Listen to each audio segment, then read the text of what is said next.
Shalom para todos, el Señor los bendiga. Gracias por acompañarnos esta mañana en la enseñanza de inicio de Shabbat, continuando con nuestro estudio del libro de Números o Bemidbar. Estamos estudiando el capítulo número 8 y seguimos con el tema de los levitas, las consagraciones y demás. Así que les invitamos a que nos acompañen esta mañana con este comentario verso a verso del capítulo.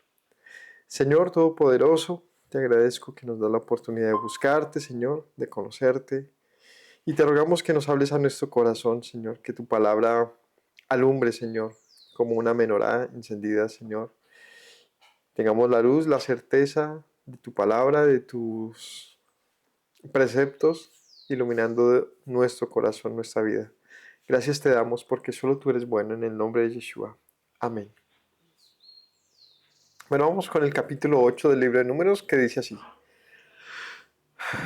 Aarón enciende las lámparas. Cuando habló el Señor a Moisés diciendo, habla a Aarón y dile, cuando enciendas las lámparas, las 7 lámparas alumbrarán hacia adelante del candelero. Aarón lo hizo así, encendió la parte anterior del candelero, sus lámparas, como Yahweh lo mandó a Moisés. Y esta era la hechura del candelero de oro, labrado a martillo, desde su pie hasta sus flores era labrado a martillo, conforme al modelo que Yahweh mostró a Moisés, así lo hizo. Bueno, la famosa menorá, ¿no? ¿Por qué se habla en este momento de la menorá? Bueno, porque estamos en un momento del orden sacerdotal. Si lo recordamos en la lectura que se ha estado haciendo desde el capítulo 3, se habla de los levitas, el rescate de los primogénitos, todo el tema relacionado con el servicio, las ofrendas para la dedicación del altar, que fue lo que vimos la semana pasada. Y en este caso pues ya la entrada en funcionamiento de todo desde la lectura del libro de Números. Y habla en este caso entonces de la menorá. ¿La menorá qué era? Es un candelabro, una lámpara que estaba dentro del tabernáculo. Estaba para que siempre lo tengamos presente, el tabernáculo era el lugar dedicado al Señor para que habitara en medio del pueblo, desde la salida en el desierto hasta la entrada en la tierra prometida. Y en este tabernáculo habían 3 zonas, el atrio, el lugar santo y el lugar santísimo. En ese lugar santo, que era la primera, digamos, entrada oculta, es decir, había un velo que quien entraba allí ya no se veía más. Desde allí adentro no habían ventanas, se necesitaba una iluminación. Esta menorá, este candelabro tenía este propósito, no era decorativo, no tenía un propósito, digamos, de un artefacto que estuviese allí sin motivo o por un sentido más bien meramente simbólico, sino que sí tenía una función clave y era iluminar. Iluminaba. ¿Cómo funcionaba esta lámpara? Tenía 7 brazos, una rama central y se veía como un árbol literalmente, una rama central y salían hacia sus lados 3 nuevos brazos y otros 3 hacia este lado, completando 7 en su totalidad. Como aquí lo menciona, era una sola pieza de oro labrada a martillo, ¿no? ¿Cómo habrá sido su hechura? Pues ya un, eh, un herrero o una persona que trabaje el oro sabrá bien cómo se habrá hecho, pero muy seguramente lo que hizo es, se habrá hecho algún tipo de molde, base, donde se haya fundido las caras o una cara principal robusta de la menorá y luego a punta de martillo se le dio toda la forma de todos los, ¿cómo se dice? Todas las particularidades y definiciones que tendría esta. Que para recordarlo y tenerlo presente ya tenía una base, de allí salía un tronco principal donde tenía 3 nudos.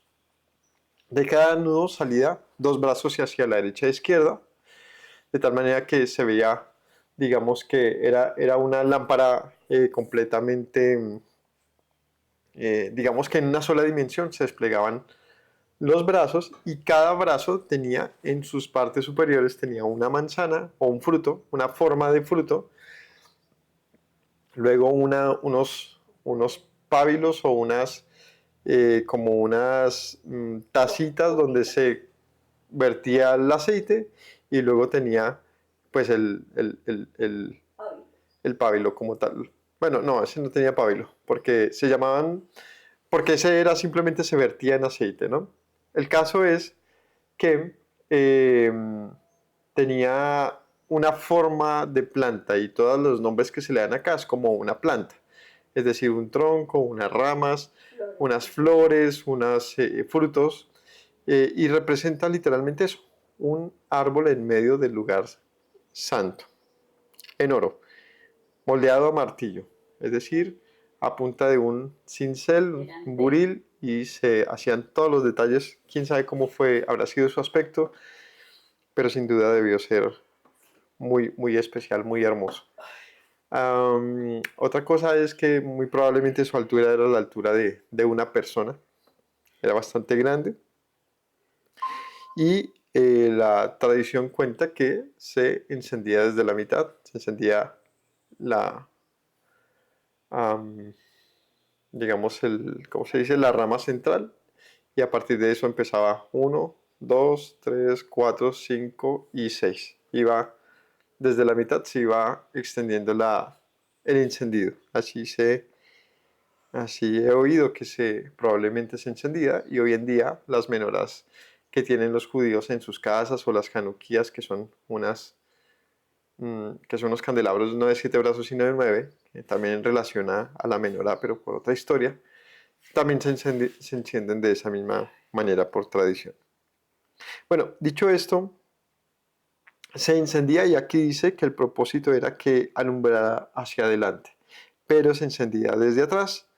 ¿Cómo así? Es decir, el sacerdote se hacía por detrás de la menorá y desde allí la encendía de tal manera que cuando ella empezara a iluminase la mesa de los panes, pero él no obstaculizara su alumbramiento, no diera sombra en ese sentido mientras la encendía. Es curioso, pero hasta de eso se hace mención, en qué posición, desde qué parte la encendería. Bueno, ¿quién hacía esto? El sacerdote. Solamente los sacerdotes, no, los sacerdotes podían hacer esto en el lugar santo. Y no solamente podían, debían. ¿Cuántas veces se hacía esto? ¿Mm?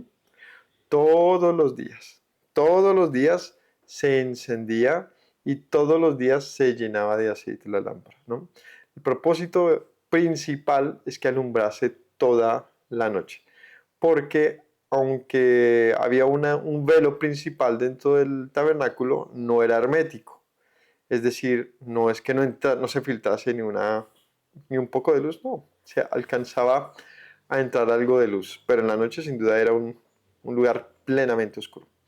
Así que por las tardes se encendían para que alumbrase toda la noche, y luego en la mañana se hacía digamos, el mantenimiento y el cambio de aceite. Así que dice la escritura que la lámpara debería perpetuamente encenderse. Es decir, que todos los días estaba este oficio, que se acompañaba muy probablemente con las oraciones con las ofrendas de la mañana y las ofrendas de la tarde. Es decir, en la medida, al tiempo que se hacían las ofrendas matutinas y de la tarde, se hacía el cambio y el mantenimiento de la menorá. Listo, versículo 5. Sobra decir que para qué se alumbraba, pues para que los sacerdotes pudieran hacer sus oficios y sus servicios dentro del santuario, eh, pues pudiendo ver algo obvio, ¿no? Es decir, se necesitaba luz. Y esto pues tiene su interpretación, o sea, su paralelo, su cuestión, su aprendizaje.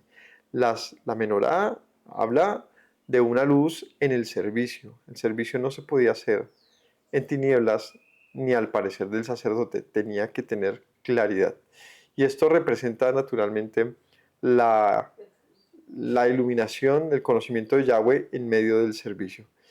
Cómo todo fue realmente, digamos que ordenado, y en estos puntos no debería haber creatividad humana alguna. No se necesitaba el, digamos que una persona con muchas intenciones de hacer cosas nuevas no era el propósito. El propósito es que hubiesen personas dispuestas a obedecer en el servicio, y para eso estaba la luz del Señor. Es decir, que Él decía exactamente cada servicio cómo debía hacerse y no se permitía ninguna oferencia distinta. Versículo 5. También Yahweh habló a Moisés diciendo: toma a los levitas de entre los hijos de Israel y haz expiación por ellos. Así harás para expiación por ellos, rocía sobre ellos el agua de la expiación. Haz pasar la navaja sobre todo su cuerpo y lavarán sus vestidos y serán purificados. Luego tomarán un novillo con su ofrenda de flor de harina amasada con aceite y tomarás otro novillo para expiación. Harás que los levitas se acerquen delante del tabernáculo de reunión y reunirás a toda la congregación de los hijos de Israel. Ahora viene la, la dedicación, la expiación de los levitas. Entonces, ¿cómo dice que se hacía? Lo principal, lo primero por lo que pasaban era por una limpieza completa, una purificación plena. ¿Cómo se hacía esta purificación? Dice que se tomaba agua de la expiación y se lavaban ellos con esa agua. Y además que se debía pasar navaja por completo sobre ellos. Es decir, que los levitas debían pasar por prácticamente un nuevo nacimiento. Literalmente, esta consagración nos recuerda a aquello que dice Yeshua, que para nacer de nuevo es necesario para nacer hay que pasar por agua, ¿cierto? Y por espíritu. Se debe nacer del agua y del espíritu. Y en este caso estamos hablando de los levitas, que entraban a servir. Literalmente en su oficio era el servicio, ¿no? Que, ¿se acuerdan? El término hebreo para servicio, la abodá, ¿no? El ministerio dentro del tabernáculo. Y se expiarían. ¿Expiación qué es? Recordamos que es una expiación, una exculpación. Es una liberación del pecado, porque ellos entraban a un servicio consagrado y tenían que primero ser expiados de sus pecados. Esto nos recuerda pues al mismo proceso que sucede con los sacerdotes. Cuando Aarón y sus hijos son consagrados, también son lavados previamente. En este caso, para ellos se menciona que se haría expiación y se rasurarían por completo, se lavarían ellos y sus vestidos. Es decir, debían pasar como personas completamente, como cuando una persona se enlista al servicio militar. Sé que no sé si hoy en día todavía, pero recuerdo que lo que sabía pues de cuando era niño es que llegan y prácticamente tienen que dejar sus ropas, sus cosas, y allá se les da unos nuevos trajes, unas nuevas uniformes y ropas, se les corta el cabello, quedan todos rasos, quedan todos igualitos, ¿no? Todos los muchachos que van al servicio militar son jóvenes y se ven muy parecidos porque están plenamente uniformados, renovados, y entran todos a un servicio muy estricto y muy disciplinado. Tienen que dejar de lado sus levantadas tarde, sus gustos por ciertas comidas, por sus costumbres, y tienen que todos ser procesados de la misma manera, se levantan a la misma hora, entran a unas mismas rutinas, se bañan todos, o sea, todo pasa a ser un mismo proceso para un grupo grandísimo de personas.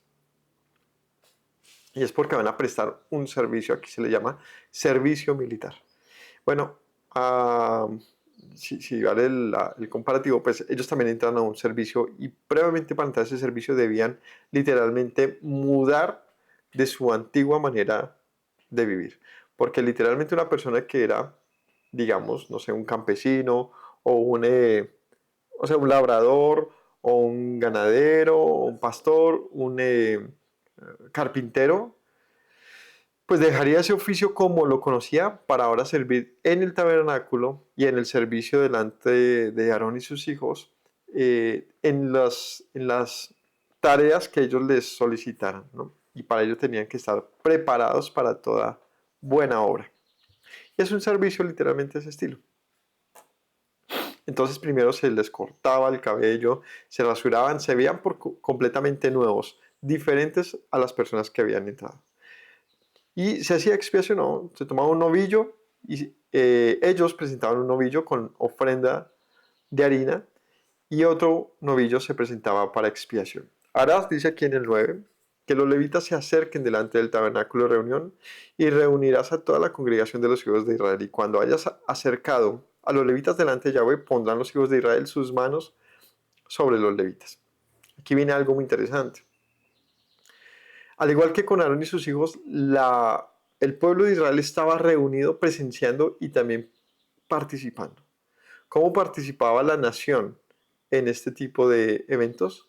¿Cuál era esa manera, no solamente de ser espectador, sino de aprobar lo que estaba aconteciendo? ¿Mm? ¿Saben cómo era? Mediante un término que conocemos en el cristianismo se usa mucho, la imposición de manos. La imposición de manos. ¿Qué era esto? Dice aquí, reunirás la congregación de los hijos de Israel. Cuando se acerquen, dicen, pondrán los hijos de Israel sus manos sobre los levitas. ¿Qué era este tema de la imposición de manos? Era que el pueblo hacía algo quizás similar a esto. Levantaba las manos en torno a un suceso que estaba aconteciendo, en este caso la elección de los levitas. ¿Y qué representaba esa imposición de manos? Representaba una consigna de autoridad, ¿no? Como cuando habla, por ejemplo, Pablo a Timoteo acerca, creo que es a Timoteo o a Tito, acerca de la elección de los diáconos y los ministros, ¿no? Dice que el que desea ministerio, buena obra desea, pero que primero sea ordenado, juicioso, que tenga buen testimonio, que tenga su familia en orden, que, no dicho, que sea un hombre recto, perfecto para esa obra. Y luego dice, y dice allí, y una vez aprobado por la imposición de manos, que ministre, que sirva. Es decir, que era necesario que también hubiese una aprobación comunitaria, una aprobación de las, ¿cómo se llama? De los ancianos o de los líderes. Esa aprobación es la imposición de manos. ¿Listo?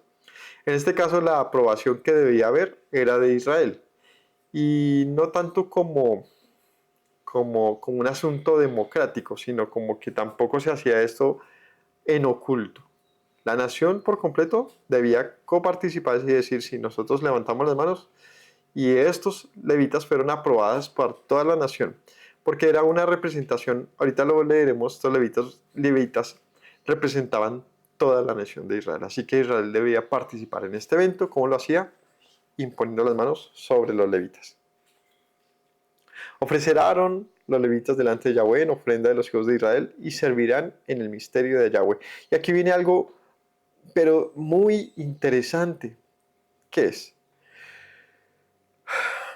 Aquí dice, y ofrecerán los levitas. Aquí la palabra para ofrecer es nuf, que significa tiritar, vibrar, mecer, ¿no? Mecerse hacia adelante y hacia atrás, usado en una gran variedad de aplicaciones, ¿no? Mecer. ¿En qué ocasiones hemos oído el mecer? En las ofrendas. Siempre las ofrendas de cereal principalmente se ofrecían y se mecían. Bueno, ese ofrecer que aparece aquí tiene ese término ahí presente. Dejémoslo ahí. Además dice, ofrecerá entonces a los levitas delante de Yahweh, y aquí dice la otra palabra interesante, en ofrenda. En ofrenda. ¿Cómo podía un hombre ser ofrecido como ofrenda? ¿No? No solamente un hombre, toda una tribu y todos los hijos de esa tribu fueron ofrecidos como ofrenda. Esto es algo muy particular porque no es común en la escritura que se mencione algo como esto. Y es que los hombres fueron ofrecidos como ofrenda, ¿no? Es común ver que se ofrezcan animales, incluso objetos, dinero, mm, cereales, pero que el Señor exija o reclame la oferencia de los levitas, de todos los levitas, se la reclamaron para que Él sea el que los ofrezca delante de Yahweh, en aprobación de la nación de Israel. Vea, nótese esto, es una solicitud que hace Yahweh, pero que la nación entrega, así como cuando el Señor dice, presentarás un novillo o una cabra o un cordero. La persona ya sabe qué tiene que ofrecer y lo preparaba y lo presentaba. En este caso está hablando de los levitas. E insisto, esto no es común, que el Señor reclame a hombres como ofrendas, ¿no? Hay una ofrenda, hay un hombre presentado como ofrenda, o más bien hay dos, que nos pueden resonar aquí en paralelo. Uno es el tema de Isaac y Abraham, donde el Señor le dice a Abraham, dame a tu hijo. Lo mismo, estamos hablando de una ofrenda. Es decir, ¿qué se llama qué significa una ofrenda? Es algo que se ofrece. Ofrendar, ofrecer, oferente, todos estos términos hablan de lo mismo. Es algo que se presenta, digamos que voluntariamente. Es decir, que una persona tiene que tener y tiene algo para entregar. No se entrega algo que no es mío. No se entrega algo que no tengo. Se entrega algo que poseo. Esa ofrenda, entonces, de los hijos de Israel, dice aquí, se ofrecerá a los levitas delante de Yahweh en ofrenda de los hijos de Israel y servirán en el misterio de Yahweh. Y esta ofrenda tenía algo interesante. Bueno, estaba hablando de los dos tipos de ofrenda. Uno es el tema de Isaac, aunque esta no solamente se solicitó, sino también se solicitó en sacrificio, no en servicio, es diferente. Nótese que aquí estamos hablando de servicio, en el otro se habla de sacrificio. Y la otra ofrenda, por supuesto, muy notable y conocida por todos, es que Yeshua se ofreció delante de Dios. Como él dice, nadie me quita la vida, sino que yo la entrego, ¿no? Él dice, y él se ofrece como el sacrificio vivo delante de Yahweh, al punto que él no solamente que vivió una vida en servicio, sino también en muerte y muerte de cruz, a fin de rescatar y expiar al mundo, que es un trabajo que hacían los levitas, los sacerdotes y los sumos sacerdotes. Yeshua consigna muchas cosas del servicio levítico de una manera impecable en su vida y de manera, digamos, concluyente. O sea, ¿qué significaba todo esto que hacían los levitas? Bueno, me estaba apuntando a algo. Yeshua lo cumple, nos lo deja entender. Y bueno, aquí entonces, volviendo, vemos ahora que el Señor solicita a los levitas como ofrenda. Dice aquí, servirán en el ministerio de Yahweh. El término para servir, aquí que aparece es hayah. Dice aquí en el Strong, dice ser o llegar a ser, tener un lugar. Es el término que se utiliza para, la palabra que hace referencia al nombre de Yahweh, ¿no? Hayah, el término ser o existir. Dice aquí, acontecer, andar, bendecir, causar, conducir, conseguir, constituir. Bueno, estos dicen serán en el misterio de Yahweh. Aquí es el término de servir, más allá de aplicar un oficio, habla de ellos existen delante del misterio de Yahweh y nos habla de que su existencia ahora estaría completamente relacionada al servicio. Y es algo también, insisto, nuevo. Como que los levitas entonces, a partir de este momento, ya no tienen otro propósito en el mundo. Y eso es algo, insisto, muy extraño. No tienen otro propósito más que ministrar. ¿Qué es ministrar? La palabra que les mencioné, abodá, que es un trabajo, que trabajar delante de Yahweh. Es una labor delante de Yahweh. Una labor delante de Yahweh. Así como Aarón y sus hijos no tendrían otro propósito en la existencia más que ser sacerdotes de Yahweh para siempre. Entonces es profundo, ¿no? Es, digamos que leído muy por encima, pero en el fondo cuando analizas que haya toda una tribu, que hablamos de miles de personas dispuestas a un ministerio, a un trabajo, a un servicio delante de Yahweh, donde Él lo reclama y dice, ustedes existen para eso, son ofrenda delante de mí para el servicio. Los levitas pondrán sus manos sobre las cabezas de los novillos, ofrecerás el uno por expiación y el otro por holocausto a Yahweh, para hacer expiación por los levitas. Presentarás a los levitas delante de Aarón, delante de sus hijos, y los ofrecerás en ofrenda a Yahweh. Ofrecerás a ellos en ofrenda a Yahweh. Nótese otra vez esto. Una ofrenda. Es que todas las ofrendas consignadas en la Torah pasaban por muerte, ¿no? No conozco, no recuerdo algún tipo de ofrenda que no pase por un sacrificio. Y en este caso dice, los ofrecerás para el servicio, delante de Yahweh. Es decir, su vida era útil delante de Yahweh en este propósito. ¿Para qué se ofrecían las ofrendas? ¿Ah? Cuando una persona ofrece una ofrenda, ¿qué propósito tiene? Generalmente las ofrendas tienen que ver con el oferente y Yahweh como un punto intermedio, una conexión con Yahweh, donde esa ofrenda pasaba una transformación. Y esa transformación de la ofrenda, es decir, por ejemplo, un animalito se mataba, luego se cocinaba y en muchos casos se comía, eh, constituía una restauración, constituía una consagración, constituía una representación de la gratitud, constituía un pacto, constituía muchas cosas. Pero un hombre trabajando delante de Yahweh, ¿qué constituía? Porque si morían los levitas, pues no, pues se agotaba la ofrenda, es decir, ya no había propósito alguno en ello. Entonces al permanecer, se entiende, la ofrenda de los levitas, y ya ahorita veremos el por qué el Señor pide a los levitas como ofrenda. La ofrenda de los levitas representaba una conexión permanente del pueblo con Yahweh. Porque los levitas, como aquí mencionó, representaban al pueblo en el servicio. Es decir, había una parte de conexión constante, continua delante del Señor, que era ni más ni menos que la vida del mismo pueblo. Es decir, no había un sustituto para este caso. Los levitas en este punto constituían el último sustituto. ¿Cómo así? Sí, ellos sustituían a algo más que ahorita veremos.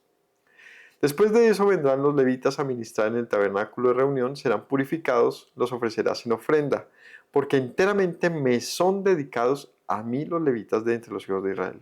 En lugar de todo primer nacido, aquí ya viene el punto clave. Los levitas sustituyen a los primogénitos. En lugar de todo primer nacido, los he tomado para mí en lugar de los primogénitos de todos los hijos de Israel. ¿Por qué el Señor pidió a los levitas? Porque estos sustituían a los primogénitos que le pertenecían al Señor. Porque hay un mandato. Todo primogénito, todo que rompa matriz, es de Yahweh, le pertenece. ¿Qué significa que un primogénito le pertenezca a Yahweh? Bueno, sigamos. Porque mío es todo primogénito de entre los hijos de Israel, así de hombres como de animales. Desde el día que herí a todo primogénito en la tierra de Egipto, lo santifiqué para mí. Aquí dice, ¿por qué los primogénitos le pertenecen a Yahweh? Porque los compró. ¿Cuándo los compró? En la salida de Egipto. ¿Cómo así? Es necesario para entender esto que nos devolvamos en la historia. En el 18 dice, he tomado a los levitas en lugar de todos los primogénitos de los hijos de Israel. Entonces aquí hay un asunto de sustituciones. Revisemos la historia. Están los egipcios y los hebreos cohabitando en un mismo lugar. La tierra de Egipto, la tierra de Faraón, ¿cierto? El Señor le dice a Faraón, deja ir a mi pueblo. Y en esa dejada ir del pueblo, las plagas llegan a tal punto, los juicios de Yahweh contra la nación, que en la última de ellas, viene lo que es conocido como la muerte de los primogénitos. Pero no de los egipcios, sino de todo Egipto. Es decir, de todos los que habitaban allí, incluyendo hebreos, a menos que esos hebreos hubiesen atendido un mandamiento de sustitución. Ese mandamiento de sustitución, ¿cómo se le llamó? La Pascua. Un cordero, en la noche, la muerte de los primogénitos, debía ser sacrificado, comido y con su sangre pintadas las puertas y ventanas de las casas, a fin de que, donde estuviera esta señal, se entendiese que había sido sustituida o pasada por alto, el término de Pascua, que significa pasar por alto, la muerte de los primogénitos. En ese orden de ideas, los primogénitos le siguen perteneciendo a Yahweh, como todos los primogénitos egipcios, a quienes él reclamó No fue una ofrenda en el sentido de que alguien los haya ofrecido, porque por supuesto ningún padre ofreció a sus hijos para morir aquella noche. Dios los reclamó como soberano. A todos los primogénitos. Sin culto, sin oficio, sin sacrificio, sin intermediario alguno. Simplemente Él reclamó la vida de los primogénitos. Y también de los hebreos. Solamente que dijo, pero ustedes podrán mantener, preservar, y ahí viene el término clave, redimir la vida de sus hijos, sí, presentaron un sustituto y es el cordero. Y seguramente este conocimiento también lo tuvieron algunos egipcios. Quién sabe quiénes hayan logrado redimir a sus hijos si es que lo creyeron. Pero entonces al pagar un precio por los redimidos, no quitó la pertenencia de esos redimidos a Yahweh. Lo que les quitó fue la muerte. Porque aquí dice, he tomado, dice aquí en el 17, mío es todo primogénito de entre los hijos de Israel, así de hombres como de animales, desde el día que herí a los primogénitos en la tierra de Egipto y los santifiqué para mí. Es decir, ese día lo que hizo el Señor fue reclamar todo lo suyo. ¿Y qué pasó con los primogénitos hebreos? Se les permitió la vida, es decir, que no muriesen, a cambio de que un animalito tomase aquel lugar. Pero eso lo único que hizo fue confirmar la pertenencia de los primogénitos a Yahweh. En este caso, ahora como una ofrenda. Es decir, el pueblo era consciente. Yo prefiero que mi hijo siga viviendo y por eso ahora yo lo ofrezco. Le pertenece al Señor. Pero hay un problema con que un hijo le pertenezca al Señor, si es que le podemos llamar problema, y es que el Señor reclama su vida. Este es un tema bíblico bien complejo. Así que el Señor le dice al pueblo, todo niño que nazca y todo primogénito de animales será redimido, porque es mío. Significa que si un hijo o un animal no se redimiese, podría morir.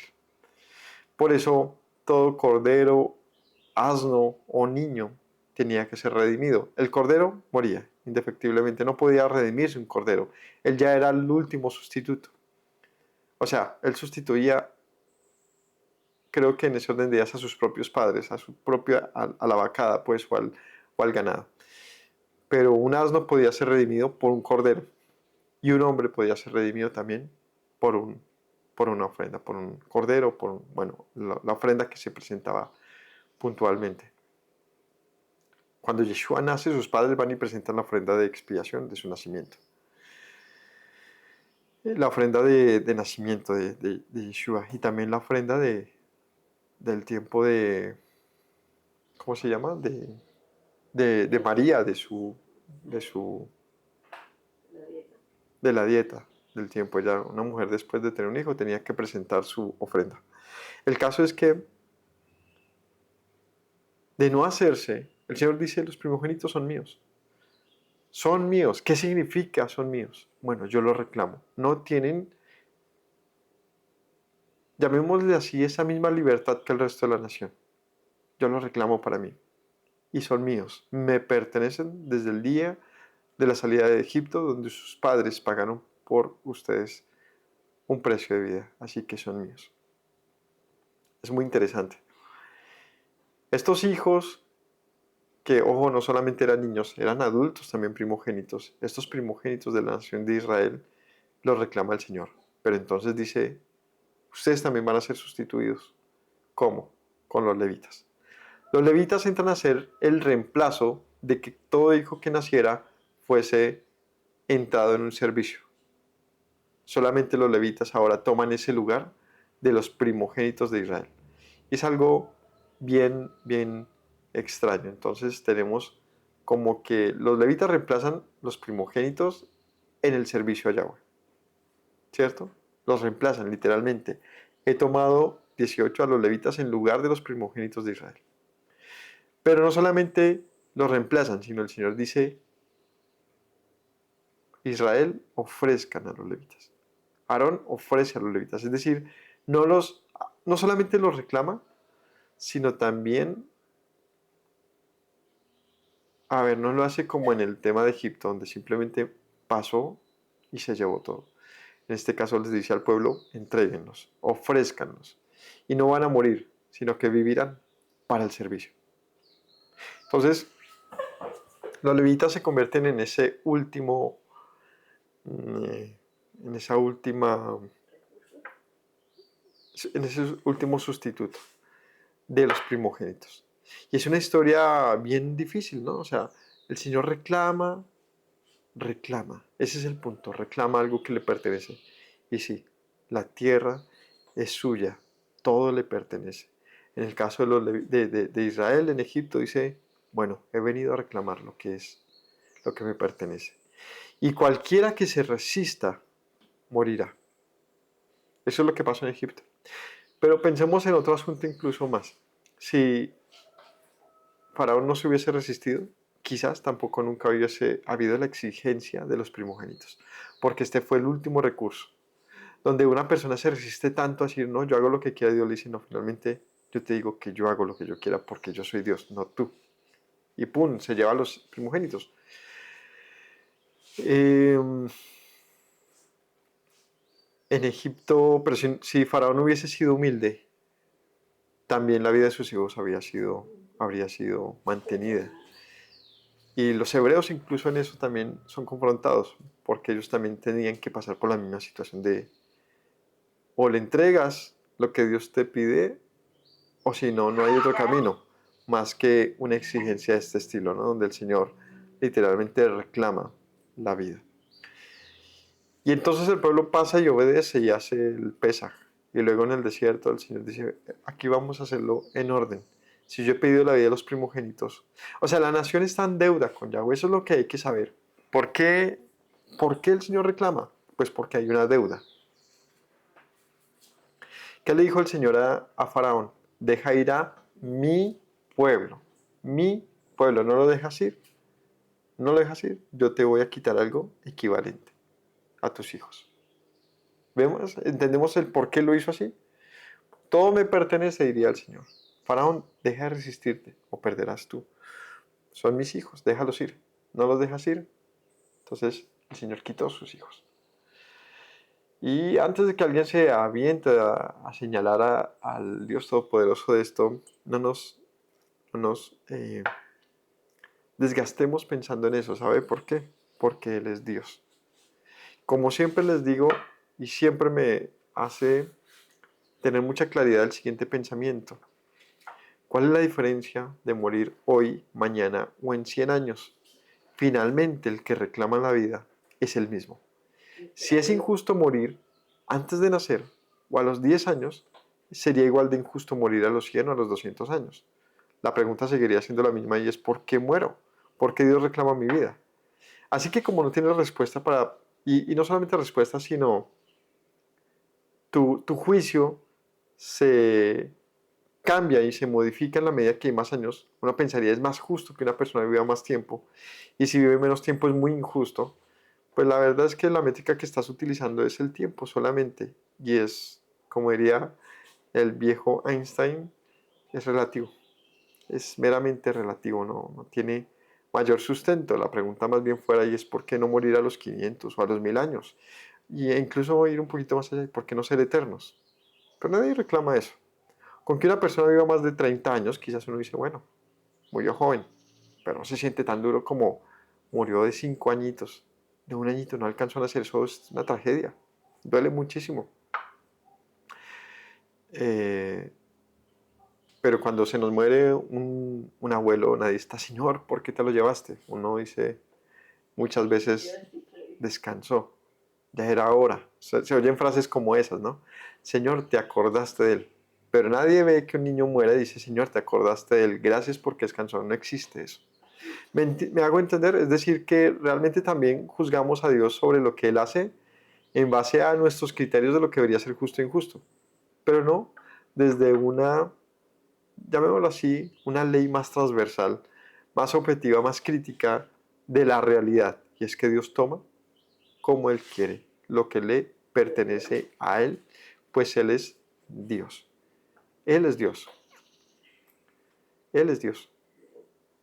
Él es Dios. Es lo único que hay que saber acá. Él reclama, Él da. Él da, Él quita. Eso suena difícil, insisto.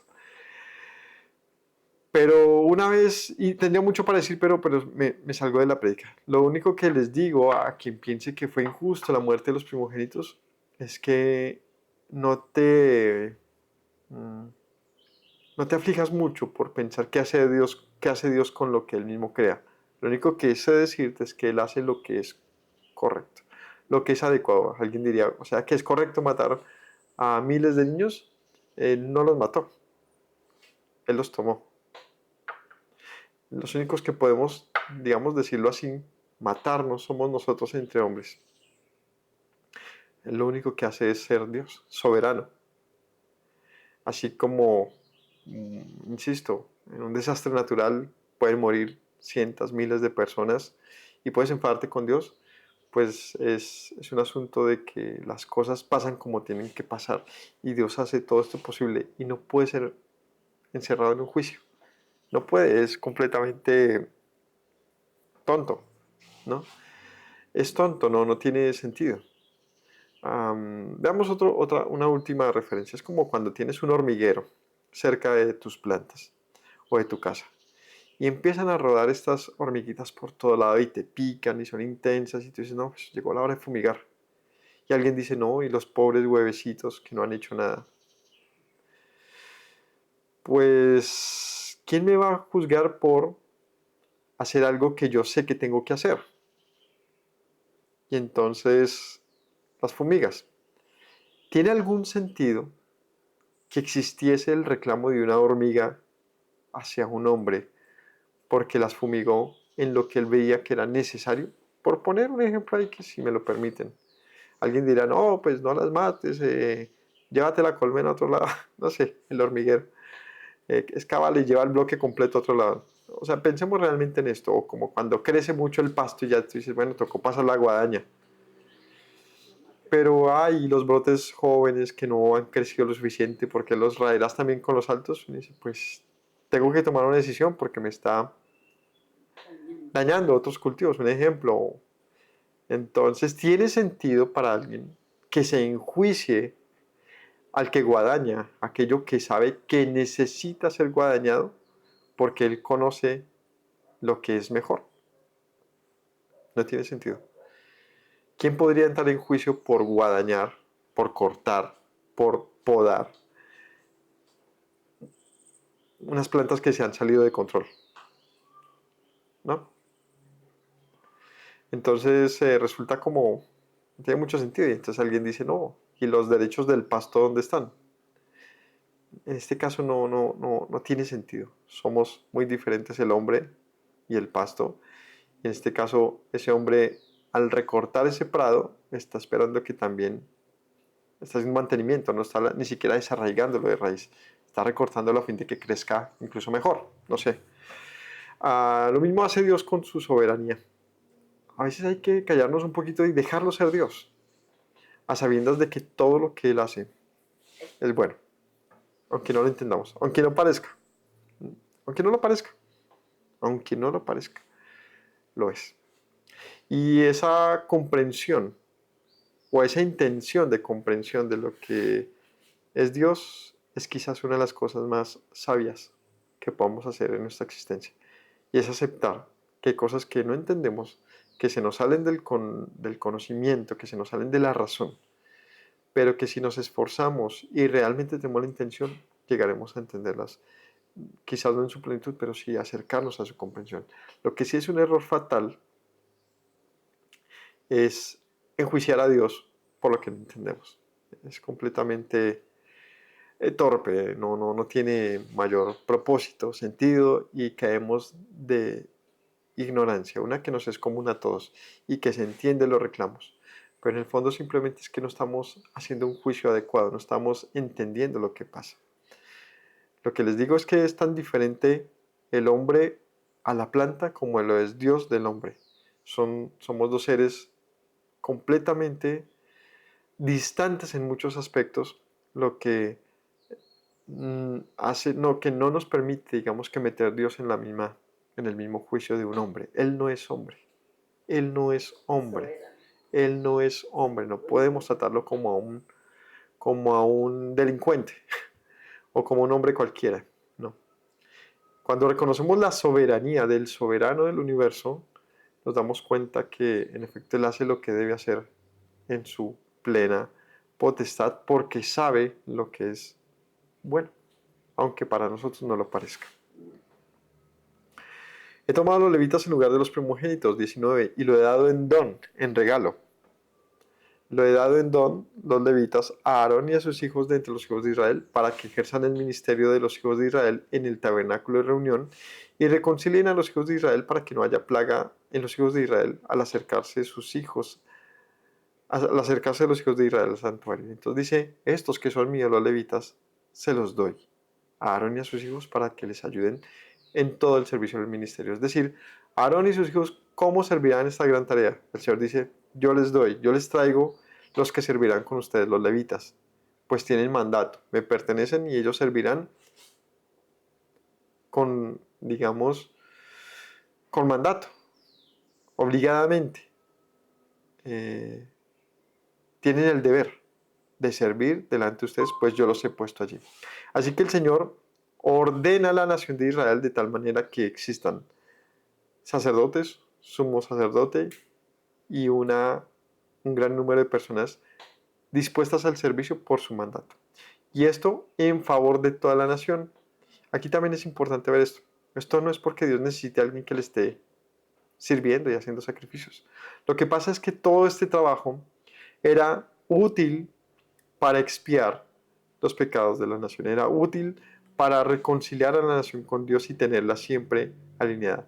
Es como que el Señor se cerciora de que todo siempre esté procurado a que funcione bien, o procura que todo funcione bien, y lo hace dejando cada cosa en una tarea funcional en favor de la nación.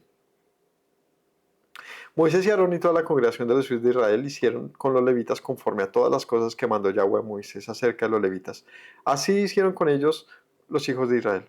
Y los levitas se purificaron y Aarón los ofreció en ofrenda delante de Yahweh e hizo Aarón expiación por ellos para purificarlos. Así vinieron después los levitas para ejercer su ministerio en el tabernáculo de reunión delante de Yahweh, delante de sus hijos, de la manera que mandó Yahweh a Moisés acerca de los levitas, así hicieron con ellos. Luego habló Yahweh a Moisés diciendo, los levitas de 25 años arriba entrarán a ejercer su ministerio en el servicio del tabernáculo de reunión. Pero desde los 50 cesarán de ejercer su ministerio y nunca más lo ejercerán.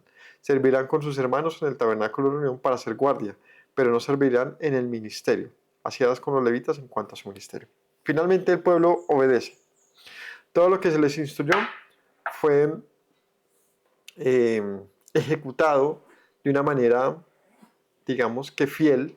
Aquí se describe de esa manera. Fueron juiciosos en obedecer lo que el Señor ordena y viene una instrucción más que ya la habíamos leído en otros capítulos.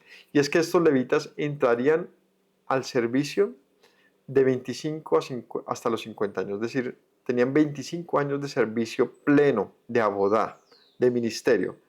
Y si alguien quería seguir sirviendo más allá de los 50 podía hacerlo, pero como guardia, no más. Es decir, podría ser un vigilante, no sé cómo funcionaría, como alguien que quizás algo así como ¿cómo se le llama? Un auditor, alguien que está pendiente, pero no en los esfuerzos que significaba el servicio de los levitas. Ellos quedaban, digámoslo así, relegados a una vida de 25 a 50 años, o sea, 25 años de servicio. 25 años de servicio. ¿Qué harían el resto de tiempo? Pues sí, dedicarse a su familia, que es algo, a ver, ¿cómo se podría analizar la vida de un levita? Es compleja, ¿no? No te ser esto. Tienes 25 años antes de enlistarte a un servicio. ¿Qué se logra en esos 25 años? Tener familia. En esa época, no sé, pero muy probablemente una persona de 20 años ya tenía hijos. Creería yo. O por lo menos ya estaría comprometido con alguien. Pero inicia una familia que luego le toca medianamente pausarlo porque tiene ahora unas obligaciones también dentro del tabernáculo que no eran del todo, pues, de todos los días, ¿no? Porque habían miles de personas y los servicios del tabernáculo no eran tampoco muy, pues, no eran infinitos, no eran muchos, no. lo que se hacía es que había un orden y habían casas que servían en diferentes épocas del año.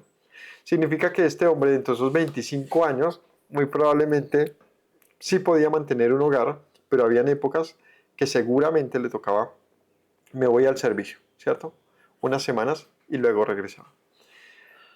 Luego a los 50 ya podía dedicarse finalmente y completamente a su familia y seguía recibiendo, eh, digamos así, una pensión, un pago, un sustento después de esto, tanto previamente, desde 0 hasta los 25 años, como posteriormente de los 50 en adelante.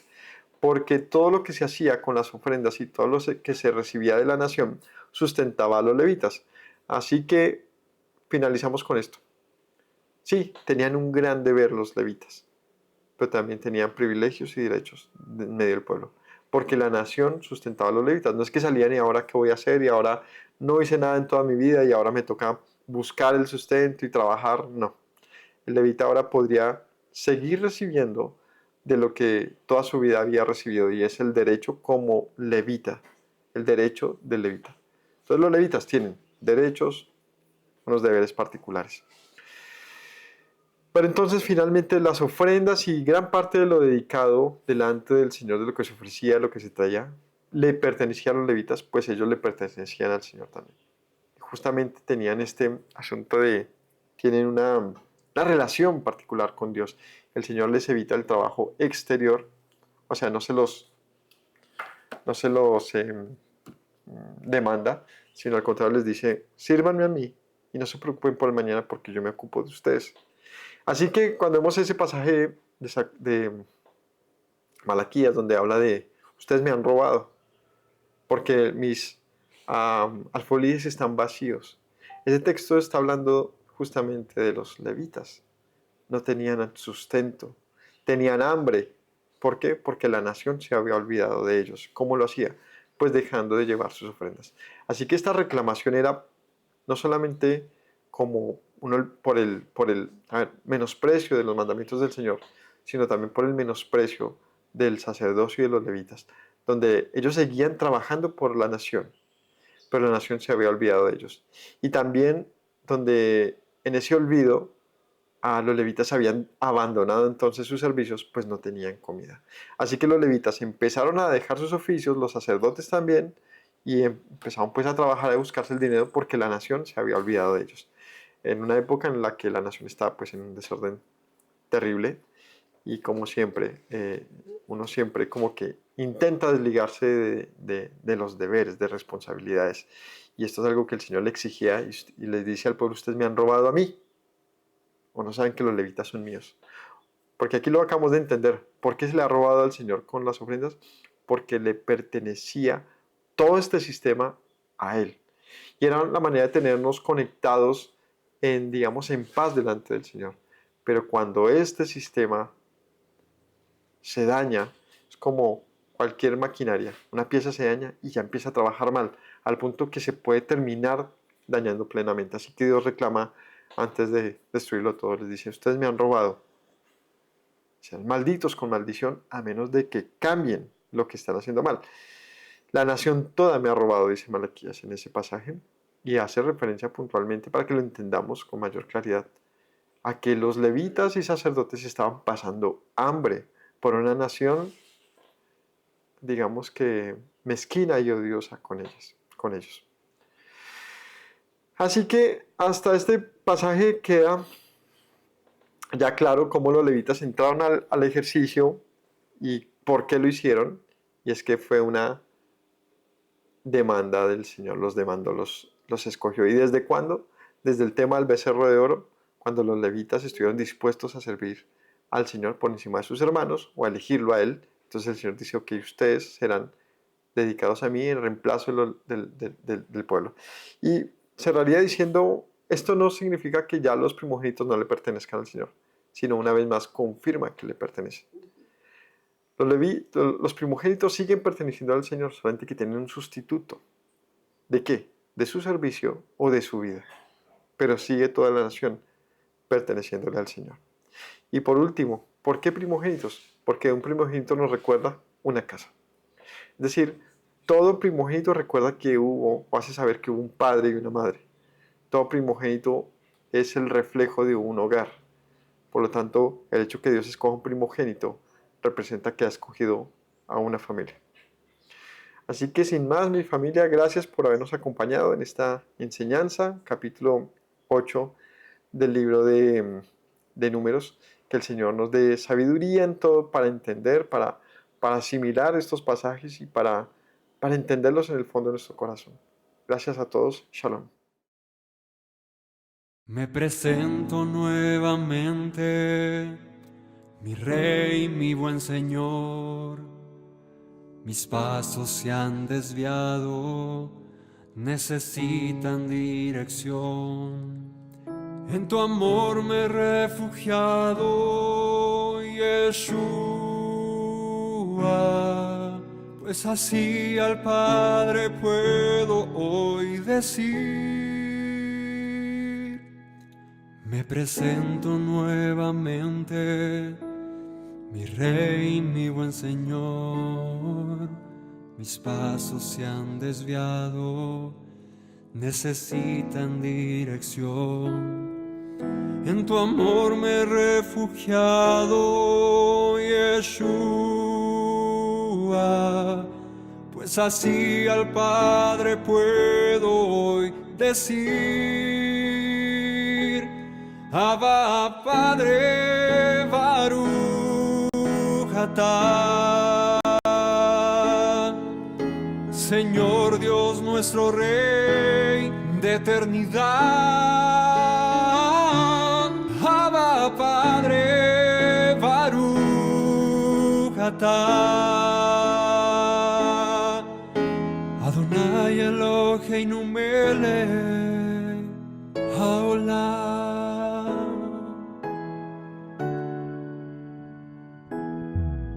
Me presento nuevamente, mi Rey, mi buen Señor. Mis pasos se han desviado, necesitan dirección.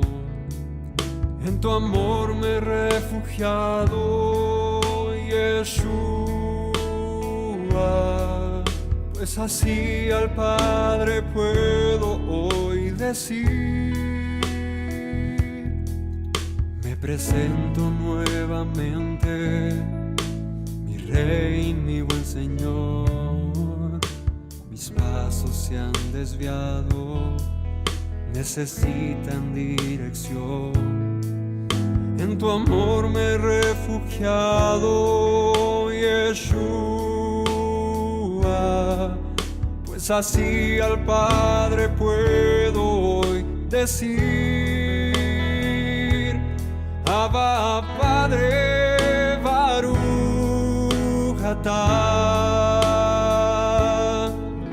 Señor Dios nuestro Rey de eternidad. Abba, Padre, Baruch atah, Adonai Eloheinu melech haolam. Diste tu Hijo con devoción, sacrificio de amor, hasta la muerte el seguir dolor para darme salvación. Al tercer día resucitó, a la muerte él venció. Luego al cielo ascendió, volverá, lo prometió. Abba, Padre, Baruch atah, Señor Dios nuestro Rey de eternidad. Abba, Padre, Baruch atah, Adonai Eloheinu melech haolam. Abba, Padre, Baruch atah, Señor Dios nuestro Rey